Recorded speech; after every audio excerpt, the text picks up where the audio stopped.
ဝီလီယံထရိနာတယောက်ဟာတီးပြီးဆုံးတဲ့ဘဝကိုပိုင်ဆိုင်ထားပုံရပါတယ်။တိုက်ရက်တက်တိုက်ခန်းလှပတဲ့ချစ်သူနဲ့ယာရူးကြီးတဲ့ကော်ပိုရေးလုပ်ငန်းတွေပေါ့။ဒါပေမဲ့ဒီဟာအားလုံးကမိုးရွာတဲ့အလုပ်ကိုလော်တကြီးအပြေးလောသွားရင်းဖုံးပြောနေလို့သတိမထားမိတဲ့မနေ့ခင်းတစ်ခုမှပြောင်းလဲသွားခဲ့ပါတယ်။သူကလမ်းတစ်ဖက်ကတစီကိုလက်ပြခေါ်လိုက်ချိန်မှာဆိုင်ကယ်ဟွန်းနှံမိလာပါတယ်။သူ့မျက်လုံးတွေပြူးကျဲသွားပြီးတာယာတွေဆောင်းရက်သွားတဲ့အတန်ကိုကျွန်တော်တို့ကြားလိုက်ရပါတယ်။ လူဝီဆာကလစ်ကတော့အမြဲတမ်းမျက်နှာမှာအပြုံးမပြတ်တဲ့တစ်ကြွရှင်လန်းတဲ့နူးသမီးငယ်လေးတူဖြစ်ပုံရပါတယ်။သူမရဲ့ထူးခြားရဲတင်းတဲ့ဝတ်စုံတွေဝတ်ဆင်ပြီးအလုပ်လုပ်တဲ့ကော်ဖီဆိုင်ကဖောက်တယ်တွေကိုကော်ဖီလက်ဖက်ရည်နဲ့ကိတ်မုတ်တွေဝန်ဆောင်မှုပေးနေပါတယ်။အရာအားလုံးအဆင်ပြေပုံရပြီးပျော်ရွှင်နေတဲ့အကြောင်းရှိပေမဲ့လည်းပဲကော်ဖီဆိုင်ပိတ်ချိန်မှာတော့သူမရဲ့အလုပ်ရှင်ကဝမ်းနေဆောင်နဲ့ပဲအလုပ်ဖြုတ်လိုက်ပါတော့တယ်။လူဝီဆာရုန်းကန်နေရတဲ့အခြေခံမိသားစုနဲ့အတူပဲနေထိုင်ရတာကိုတွေ့ရပါတယ်။သူမရဲ့အလုပ်ကရတဲ့ငွေဟာလူဝီဆာအတွက်မဟုတ်ပဲမိသားစုအားလုံးအဆင်ပြေဖို့အတွက်ပဲဖြစ်ပါတယ်။ညစာစားရင်နဲ့သူတို့အဲ့ဒီကိစ္စကိုညှင်းခုန်ကြပေမဲ့လူဝီဆာရဲ့အမေကတော့သူ့အလုပ်တစ်ခုရှာတွေ့မယ်လို့ယုံကြည်နေခဲ့ပါတယ်။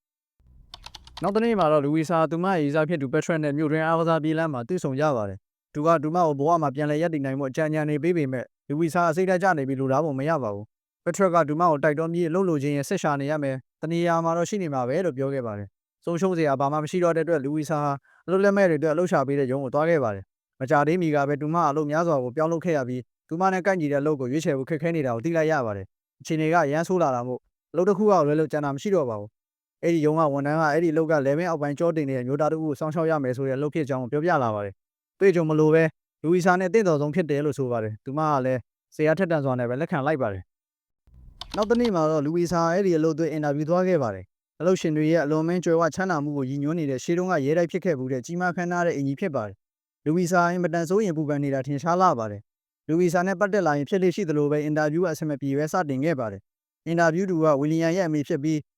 သူမရဲ့ခံကြားပြီးจิตတည်ရှိကနန်းတော်ကလူတဦးလိုပင်ကိုစဲတဲ့ပုံစံဟာလူဝီဆာရဲ့အခြေခံလူဒန်းစားအငွေ့တက်နဲ့အကြီးအကျယ်ဆက်ကျင်ပဲဖြစ်နေခဲ့ပါတယ်။ဒါပေမဲ့လူဝီဆာကစကားတွေတရဇက်ပြောရင်းညက်တန်လိုမရဖြစ်နေပြီးမကြခင်မှာပဲသူမရဲ့ချစ်စပွဲကောင်းမှုနဲ့ဖြူစင်မှုတွေကထူစကားတွေကြားမှာပေါ်ထွက်လာခဲ့ပါတယ်။သူမအလုပ်ရတော့မှာမဟုတ်ဘူးလို့ထင်နေချိန်မှာချစ်ချင်းအလုပ်စနိုင်မလားလို့အမေးခံလိုက်ရတဲ့အခါလူဝီဆာတယောက်ပျော်ရွှင်သွားခဲ့ပါတယ်။ဝီလီယံရဲ့အမေကလူဝီဆာကိုအိမ်ထဲကသွဲလေးအဆောင်စီကိုခေါ်တော့ပါတယ်။ဒီလိုကလွန်ခဲ့တဲ့နှစ်ကတပိုင်းတည်သွားတဲ့သူမရဲ့သားအတွက်ဖြစ်ကြောင်းဖွင့်ဟပြောပြပါတယ်။အလုပ်ရဲ့အသေးစိတ်ချစ်လက်တွေကိုရှင်းပြနေချိန်မှာဝီလီယံရဲ့အမေကလူဝီဆာဟာဝေပေးပြီးခိုင်းတဲ့ပြုစုဆောက်ရှောက်သူထက်တငယ်ချင်းတယောက်လိုပြုမှုပိုလိုကြောင်းကိုရှင်းရှင်းလင်းလင်းပြောပြပါတယ်။ဒါအထူးဆန်းတဲ့စကားတွေဖြစ်ပေမဲ့လူဝီဆာကတော့အလုပ်ရတဲ့အတွက်ပျော်ရွှင်နေပုံရပါတယ်။လူဝီဆာဝီလီယံနဲ့တွေ့တဲ့အခါသူမတေချာမတိတော့ပါဘူး။ပိန်းတက်ထားတဲ့ကလပ်ထိုင်ပေါ်မှာထိုင်နေပြီးမဖီးထားတဲ့စပင်နဲ့မတတ်မရမှုစိတ်မွေးတွေနဲ့ပေါ့။ဝီလီယံရဲ့ပထမဆုံးလုပ်ရကတော့သူပါဇက်နဲ့ထူးဆန်းတဲ့အတန်တွေလုပ်ပြီးလူဝီဆာကိုတတ်နိုင်တဲ့ပြန်မတက်မတာဖြစ်အောင်လုပ်နေခဲ့ပါတယ်။သူစကားစာပြောတဲ့အခါမှာလည်းလောင်ပြောင်တရော်မှုတွေနဲ့ဖြစ်ပါတယ်။ရုတ်တရက်ဒီလောက်ကတိတ်ကောင်းဖို့မရတော့ပါဘူး။အင်ကိုပြန်ရောက်တော့လူဝီဆာဗျမ်းဗလာချင်းတွေကိုပြန်ရောက်သွားပါတယ်။မိသားစုတွေရောက်နေကြတယ်။မိဖို့ကြောင့်ကရှုပ်ပွားနေပြီးလူတိုင်းကလည်းစိတ်ဖိစီးနေကြုံရပါတယ်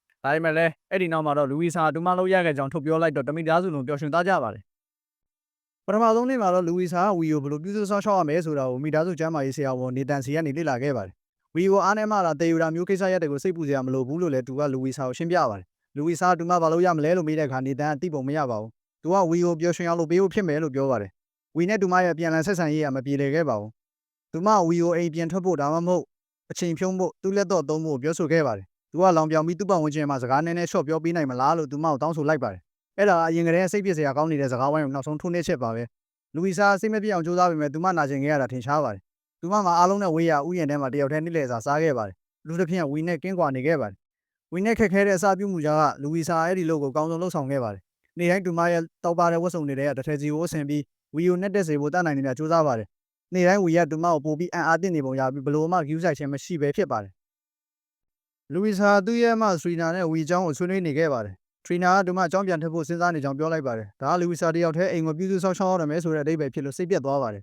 ။ထရီနာမှာပြည့်ရှိသလိုပုံရပြီးမှသူမကိုရွေးချယ်စရာမရှိခဲ့ပါဘူး။သူမဒါကိုလိုအပ်နေပြီးလူဝီဆာကလည်းနားလည်ပါတယ်။နောက်တစ်နေ့မှာတော့လူဝီဆာရောက်လာတဲ့အခါဝီရဲ့တငယ်ချင်းဟောင်းနေလာလေကြတယ်ဆိုတာသိလိုက်ရပါတယ်။ဒါကမမျှော်လင့်ထားတဲ့ကိစ္စဖြစ်ပြီးတခုမှမနေသလိုပဲလို့ထင်နေမိစဉ်ဝီရဲ့အမေကလည်းအဲ့ဒီလာရောက်လက်ပတ်မှုကိုစိုးရိမ်နေပုံရပါတယ်။လာလဲတဲ့တငယ်ချင်းတွေကတော့ဝီရဲ့အချစ်ဆုံးတငယ်ချင်းရူပတ်နဲ့သူ့ရဲ့ရီစားဟောင်းအလီစီယာတို့ဖြစ်ကြပါတယ်။သူတို့ရဲ့စကားစမြည်ရက်တက်နေပြီးအစိမ်မပြေဖြစ်နေပြီးလူဝီဆာလည်းဒါကိုနာကျင်တဲ့မူရနဲ့နားထောင်နေပါတယ်။အဲ့ဒီချိန်မှာပဲရူပတ်ကသူဟာအလီစီယာနဲ့တွဲနေုံနာမကစိတ်ကထားပြီးဆိုတာကိုထုတ်ပြောလိုက်တော့အခြေအနေကပိုဆိုးသွားပါတော့တယ်။သူတို့ကဥဝီကိုသူတို့ကအတိပေးချင်ခဲ့ကြတာပါ။ဝီကအသေးကွဲထားတာထင်ရှားပေမဲ့အေးဆက်ပြီးခါသိမ်းမှုဖြစ်ထွက်ပေါ်လာပါတယ်။အလီစီယာထွက်ခေါ်သွားချိန်မှာမတော်တဆမှုဖြစ်ပြီးနောက်ဝီနဲ့အတူဆက်နေခဲ့ခြင်းပေမဲ့အကူအညီမလိုချင်သူကိုမကူညီနိုင်ဘူးလို့လူဝီဆာဝန်ခံပြောဆိုခဲ့ပါတယ်။သူတို့ထွက်သွားပြီးနောက်လူဝီဆာနောက်ခန်းထဲကနေကျယ်လောင်တဲ့အတန်တစ်ခုကိုကြားလိုက်ရပါတယ် သူမလင်းစလိုတွားကြည့်လိုက်တော့ဝီရဲ့ဘောင်ခတ်ထားတဲ့ဓာတ်ပုံတွေဟာကြမ်းပြင်ပေါ်မှာကွဲချနေတာကိုသိလိုက်ရပါတယ်သူကိုယ်တိုင်ဗီဒီယိုကိုတိုက်ပြီးဓာတ်ပုံတွေကိုလဲချလိုက်ပုံရပါတယ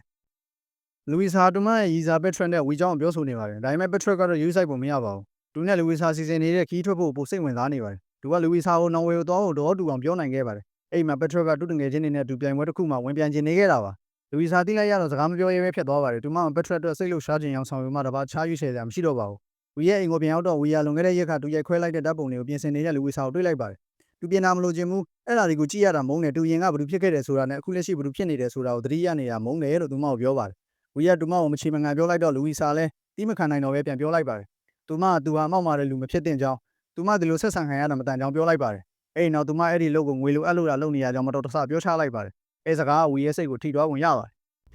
်အဲ့ဒီနေ့လေပိုင်းမှာမမျော်လင့်မဲဝီကလူဝီစာကိုတူနဲ့တူရုပ်ရှင်ကြီးကိုဖိတ်ခေါ်ခဲ့ပါတယ်စာတန်းတို့ဘာတွေရုပ်ရှင်မျိုးသူမမကြိုက်ပြီမဲ့လည်းပဲသဘောတူလိုက်ပြီးသူမကြိုက်သွားတဲ့အခါဝီပျော်ရွှင်သွားပါတယ်ဒါသူတို့ဦးကြပထမဆုံးအဆင်ပြေပြီးကောင်းကောင်းမွန်မွန်နဲ့ပြောဆိုဖို့ဖြစ်ပါတယ်အဲ့နောက်အားတင်းစရာကောင်းစွာနဲ့ပဲဝီကအပြင်ထွက်ဖို့ပြောလာခဲ့ပါတယ်စကားတွေကချောသုံးမွေးဖြစ်နေပြီးနှစ်ယောက်စလုံးကလည်းတကယ်ချင်းနေလို့အချင်းချင်းနှစ်သက်နေပုံရပါတယ်ဝီရဲ့အမေတောင်တတိထားမိပြီးသူမလည်းကျဉ်းတတ်နေပုံရပါတယ်နေတန်းဝီရဲ့ဘဝဘလောက်ခက်ခဲကြောင်းလူဝီစာကိုပြောပြခဲ့ပါတယ်သူပြန်လဲကောင်းမွန်မှုအတွက်ခွင့်လန်းမရှိတာရဲ့ပူဆိုးတာကသူ့ရဲ့အခြေအနေကြောင့်အလွယ်တကူပြင်းထန်စွာဖျားနာမှုဖြစ်နိုင်ပြီးအမြဲတမ်းနာကျင်မှုခံစားနေရတယ်လို့ရှင်းပြပါတယ်တကယ်တော့သူ့ဘဝကဝီထုတ်ပြောတာထက်တော့ပူဆိုးနေတာကိုလူဝီစာသိသွားပါတယ်အဲ့ဒီညမှာပဲလူဝီစာပက်ထရက်နဲ့အတူနိုင်ငံခြားရုပ်ရှင်ကြည့်ဖို့ကြံပြုခဲ့ပါတယ်အတော့သမားပက်ထရက်ကတော့ရေကျဲကျဲလုပ်ပြီးဟာသားရုပ်ရှင်တစ်ခုကိုရွေးချယ်လိုက်ပါတယ်ပြင်မာနင်းကြနေပေမဲ့အိမ်ထဲမှာတော့ဝီတယောက်ဖျားနာနေပါတယ်သူဖခင်ကလူဝီစာကိုတေးထထကြည့်ရှုဖို့တောင်းဆိုပါတယ်သူမကလည်းကြည့်ရှုနေရင်အခြေအနေပူဆိုးလာတဲ့မြပူပြီးစိုးရင်လာပါတယ်သူမအကူကြီးခေါ်ဖို့ကြိုးစားပေမဲ့တတိယတစ်ချက်မရတစ်ချက်ဖြစ်နေတဲ့ဝီကစိတ်မပူဖို့နဲ့သူအဆင်ပြေလိမ့်မယ်လို့ပြောပါတယ်ဒါပေမဲ့နာရီတွေကုန်လွန်လာပြီး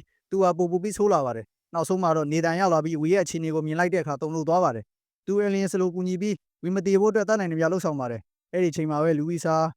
ာဝီရဲ့လက်ကောက်ဝက်တွေပေါ်ကဓာတ်တိုင်ရာတွေကိုတွေးလိုက်ရပြီးဝီရဲ့သူ့ခံစားချက်တွေကြောင့်သူမကိုလိန်ခဲ့တာကိုသဘောပေါက်သွားပါတယ်လူဝီစာမနေတဲ့မိမဲ့အဲ့ဒီညမှာဝီနဲ့တူနေခဲ့ပြီးသူ့ဘေးမှာထိုင်နေခဲ့ပါတယ်သူမဟာဝီရဲ့တငယ်ချင်းဟောင်းတွေလုပ်ပေးခဲ့တဲ့မွေးနေ့ဗီဒီယိုဟောင်းတစ်ခုကိုကြည့်ခဲ့ပါတယ်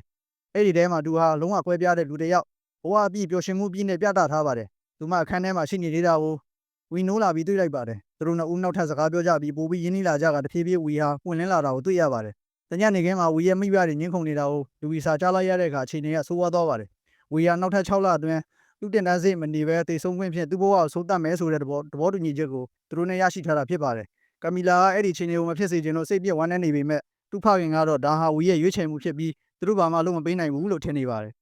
ထုံးစံအတိုင်းလူဝီစာစိတ်ထိခိုက်သွားပြီးလောက်ကနေလုံးဝထွက်သွားဖို့စဉ်းစားခဲ့ပါတယ်ဒါပေမဲ့သူမရဲ့မဒါအဆုံးတတ်မဖြစ်နိုင်သေးဘူးလို့ထောက်ပြပါတယ်တကယ်တော့လူဝီစာနောက်ထပ်6လကိုဝီကတပိုင်းတည်နေတဲ့လူဖြစ်တော်ညာဘဝဆက်လက်ရှင်တာမှုထိုက်တန်ကြောင်ပြသနိုင်မှုတတ်နိုင်တယ်များလှုပ်ဆောင်နိုင်တယ်လို့ဆိုပါတယ်လူဝီစာသူမရဲ့အကြောင်းဝီရဲ့မိဘတွေကိုချင်းကပ်ပြောပြပါတယ်သူမဝီကိုအိမ်ပြင်ထွက်လာအောင်လုပ်နိုင်ရင်သူတို့ကလည်းနီလန်းပေါင်းစုံနဲ့ကူညီပေးဖို့ပြောရွှင်တာသဘောတူကြပါတယ်ဝီယာတူဆန်သားနဲ့တူဘယ်မှသွားမှာမဟုတ်ဘူးဆိုတာလူဝီစာတိတဲ့အတွက်နေတန်အနင်းပြိုင်ပွဲကိုတစ်ခါမှမမြင်ဘူးတကယ်သွားကျင်တယ်လို့လိန်ပြီးပြောလိုက်ပါတယ်သူတို့သွားခဲ့ကြပြီးလူဝီစာကပြောရှင်နေပေမဲ့ဝီရဲ့ကလထိုင်ကရှွန်ထဲမှာချက်ချင်းနဲ့သွားခဲ့ပါတယ်ဝီရဲ့ရှက်သွားခဲ့ပေမဲ့လည်းပဲသူတို့ကိုကူညီဖို့အတွက်လူတချို့ကိုခေါ်ခဲ့ပါတယ်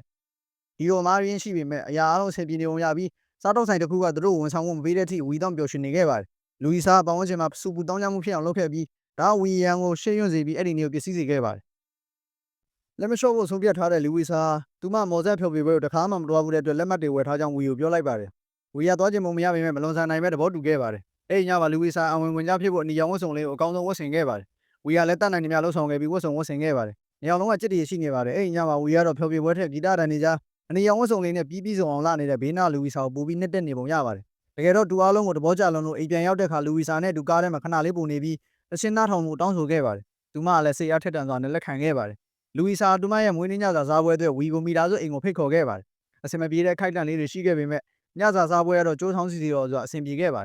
ယ်အဲ့နောက်ပက်ထရက်ရောက်လာပြီးဝီပေါ်တူရဲ့မနာလုံးမှုတွေကပူပြီးတော့ထင်ရှားလာပါတယ်ဝီသတိထားမိပြီးပက်ထရက်ကိုဒေါ်လာထွက်အောင်လုပ်ဖို့နီလန်တစ်ခုအနေနဲ့လူဝီစာကိုမြူဆွဲတဲ့ပုံစံမျိုးလုပ်ခဲ့ပါတယ်အလွန်မနာလုံးဝင်တိုးတတ်တဲ့ပက်ထရက်ကလူဝီစာကြိုက်ချင်အောင်ဆောင်ရတဲ့ပေါ်ပဲလက်ဝဲရတနာတစ်ခုကိုပေးခဲ့ချိန်မှာဝီကတော့ဒူမတကယ်ကြိုက်တဲ့ပြားတွေရဲ့အစင်းတွေလိုပါတဲ့သားကက်ပေါင်းမီတစ်စုံကိုပေးခဲ့ပါတယ်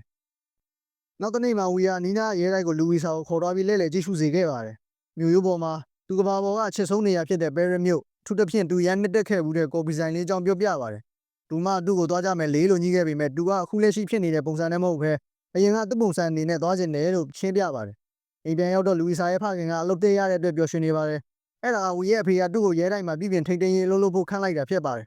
လူဝီစာပြောနေပေမဲ့အကြောင်းမျိုးကြောင့်အလုပ်ရသွားတာကိုစိုးရိမ်နေပါတယ်ဝီကဒါလူဝီစာအများအားတခြားသူတွေစိတ်ပူနေစရာမလိုတော့ပဲကိုဂယူးဆိုင်နိုင်ပြီဆိုတဲ့အဓိပ္ပာယ်ဖြစ်တယ်လို့ရှင်းပြပါတယ်ရူဘတ်နဲ့အလီစီယာတို့ရဲ့မင်္ဂလာပွဲဖြစ်ပြီးဝီနဲ့လူဝီစာအတူတူသွားခဲ့ကြပါတယ်အစပိုင်းမှာအဆင်မပြေတဲ့ပွဲတစ်ခုလိုစတင်ခဲ့ပေမဲ့လူဝီစာရဲ့တောက်ပြီးဝီကိုတခြားသူနဲ့ရောနောကိုတွန်းအားပေးလိုက်တဲ့အခါအခြေအနေကတဖြည်းဖြည်းပေါ်သွားလာပါတယ်ဝီကိုတိတဲ့သူတူဖြစ်တဲ့မေရီကဝီကိုထားခဲ့တဲ့အတွက်အလီစီယာကိုပြစ်ဒဏ်ဝေဖန်ခဲ့ပြီးဝီယာထူးခြားတဲ့သူဖြစ်ကြောင်းနဲ့သူ့ကိုတွေ့ဆုံရတဲ့အတွက်လူဝီစာပျော်ရွှင်တင်ကြောင်းပြောပြပါတယ်သူမလည်းသဘောတူပြီးအဲ့ဒါကိုပြသဖို့အတွက်ဝီကိုသူမနဲ့တူကဖို့အတင်းခေါ်ဆောင်ခဲ့ပြီးသူမသူ့ဘုံထိုင်လျက်သူတို့ဥကကြပါတယ်သူတို့ကြည့်ခံရပေမဲ့ဂယူးမဆိုင်ကြပါဘူးဒီတာနေကြနှစ်ယောက်တာခတ်ကြရင်ကြည်နူးစရာခိုက်တက်နေတဲ့တယောက်ကိုတယောက်ကြည့်ကစကားတွေပြောနေခဲ့ပါတယ်ဝီကလူဝီစာကိုကြည့်ရမင်းငါနောက်တနေ့မနေ့မှနိုးထကျင်လာတဲ့အကြောင်းရင်းပဲလို့ပြောလိုက်ချေသူတို့နှစ်ယောက်ထဲကဘာကြီးကအရာရာပြည့်စုံနေခဲ့ပါတယ်အဲ့ဒီစကားကိုကြားလိုက်ရတော့လူဝီစာလည်းတနေရာကိုသွားကြရအောင်လို့ပြောလိုက်ပါတယ်ဝီကလည်းသူ့ခုံပေါ်မှာလူဝီစာကိုထိုင်လျက်တင်ကအရှိန်မြင့်မောင်းထွက်သွားပြီးသူတို့တို့ဥရဲ့ရေတံနဲ့တူပဲညလေးရဆုံးသက်သွားခဲ့ပါတယ်နောက်တနေ့မှာဝီရဲ့မိခင်ကသူတညလုံးပြင်ထွက်နေတာကိုစိုးရိမ်နေပြီးနေတန်လည်းဝီရစ်တောက်ခဲ့တာကိုစိုးရိမ်နေပါတယ်ဒါပေမဲ့လည်းသူတို့နှစ်ဦးစလုံးဝီမာရင်ကားတဲ့ပူပျော်ရွှင်နေတဲ့အပြောင်းလဲတစ်ခုကိုသတိထားမိခဲ့ကြပါတယ်ပက်ထရနဲ့လူဝီစာအတူတူလေ့ကျင့်နေကြပါတယ်ပြီးနေရင်ခရီးထွက်ဖို့စီစဉ်နေကြပေမဲ့လူဝီစာအဲ့ဒီအချိန်မှာဝီနဲ့အတူရှိနေရမယ်ဆိုတာသတိရသွားပါတယ်ပက်ထရက်ဒေါ်တာထွက်ပေါက်ကွဲသွားပြီးသူမဟာသူ့ထက်ဝီနဲ့အချိန်ပိုပေးနေတဲ့အတွက်ဒေါ်တာထွက်နေပါတယ်သူမရှင်းပြဖို့ကြိုးစားပေမဲ့သူဒေါ်တာတကြီးပဲပြေးထွက်သွားပါတယ်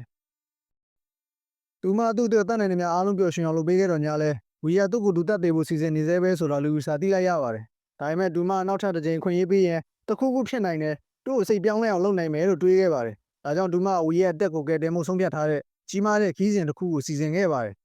ခရီးမထွက်ပခါမီညမှာပက်ထရက်ကညစာနဲ့သူမကိုအားတင်းစေခဲ့ပါတယ်အဲ့နောက်ဝီနဲ့တူသွားမဲ့ခီးအကြောင်းကိုတူသိလိုက်ရတော့ဒေါ်တာထွက်သွားပါတယ်ဒါဟန်နီမူခီးစဉ်နဲ့တူနေပြီးသူမသူတို့ရဲ့ခရီးကိုတခြားတစ်ခုအတွက်ဖြစ်လိုက်တာကိုဖြစ်ပါတယ်ပက်ထရက်ဒေါ်တာတကြီးထွက်သွားပြီးနားလိုက်အောင်ရှင်းပြတာကိုနားမထောင်တော့ပါဘူးခီးစဉ်မှာပြီးစုံနေပုံရပါတယ်ညာတူကလာပါပြီးသူတို့ကရေကန်မင်းနဲ့ကမ်းခြေမှာတနေကုန်ဆုံးခဲ့ကြပါတယ်အဲ့ဒီညအပြင်မှာမိုးတွေရွာနေရကြောင်းလူဝီစာဝီကိုသူ့ပရင်ပေါ်မှာတက်တောက်တက်တာဖြစ်အောင်ကူညီပေးခဲ့ပါတယ်အဲ့ဒီနောက်မှာတော့လူဝီစာဝီရဲ့ရင်ဘတ်ပုံမိလိုက်ပြီးတညတာဟာကုံဆုံးသွားခဲ့ပါတယ်နောက်တစ်နေ့မှာတော့အရာအလုံးဟာကောင်းမွန်နေပြီးလူဝီစာလေထဲမှာပြန်ဝဲနေတယ်လို့ခံစားရပုံရပါတယ်ဒါပေမဲ့အဲ့ဒီညမှာသူမဝီအပေါ်ခံစားချက်တွေကိုဝန်ခံလိုက်တော့အားလုံးကအဆင်မပြေတော့ပါဘူး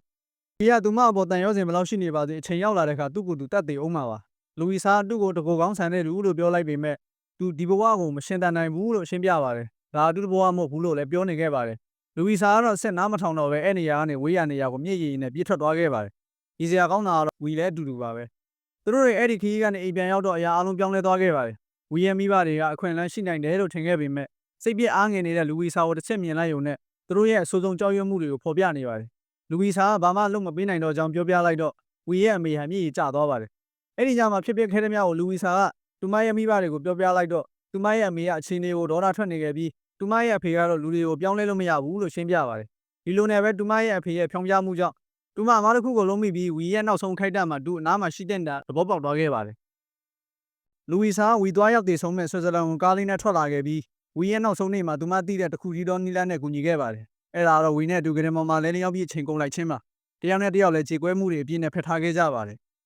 ဝီတီဆုံးပြီးရဲ့နဲငယ်ကြတော့လူဝီစာကဝီကသူချင်းမြတ်နိုးတယ်လို့ပြောပြခဲ့တဲ့ဘဲရမျိုးကကိုဖီဆိုင်လေးစီသွားရောက်ခဲ့ပါတယ်ပြီးတော့လူဝီစာကသူ့အတွက်ဝီချန်ထားခဲ့တဲ့စာတစ်စောင်ကိုလည်းဖတ်နေခဲ့ပါတယ်လူဝီစာကိုသူမလုပ်ပေးခဲ့တဲ့အရာအလုံးအတွက်ကျေးဇူးတင်ကြောင်းပြောပြီးဘဝကိုရှေ့ဆက်သွားဖို့နဲ့သူ့ကြောင့်နောက်ပြန်မဆွဲဖို့တောင်းဆိုခဲ့ပါတယ်သူမလောလောဆယ်နေထိုင်ဖို့နဲ့ကိုကူညီတာလွဲလို့ဘသူ့ကိုမှကူညီဖို့စိတ်ပူစရာမလိုတော့ဘူးအတွက်လုံလောက်တဲ့အမွေနဲ့ကိုသူမအတွက်ခြံထားခဲ့တယ်လို့လည်းရေးထားခဲ့ပါတယ်